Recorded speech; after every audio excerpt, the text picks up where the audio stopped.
Assalamualaikum. Hari ni kita mai buat kelek ikan masing. Lagu mana tu kita mai tengok sekali. Mula-mula itu berminyak dulu dah. Lepas tu masuk ikan masing kita potong dah dah. Goreng-goreng awi ikan masing tu masak dulu dah. Ikan masing ni goreng awi kau dah masak ya dah. Agak tak masak dah ke kita bubur bawang putih masuk. Lepas tu bawang merah masuk. Goreng dulu, goreng biar atas bawang tu masak dulu dah. Bawang tu goreng biar atas kau dah masak dah, jangan garing sangat dah. Agak boleh dah ke tu boleh ada burung masuk dah. Ada burung merah dah. Lepas tu masak. Tomato lah. Lepas tu bus sayur kelek kita nak buat masuk dah. Lepas tu kita tengok kakak ya gopo tik dah. Sakar sudu, becing sikit.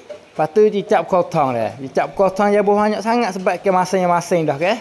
Lepas tu buat air masuk. Lepas buat kakak siap dah kita goreng lah. Goreng sampai kelek tu masak dah. Biar kau dah masak, biar terapus sikit-sikit dah. Lepas sedap makan dah.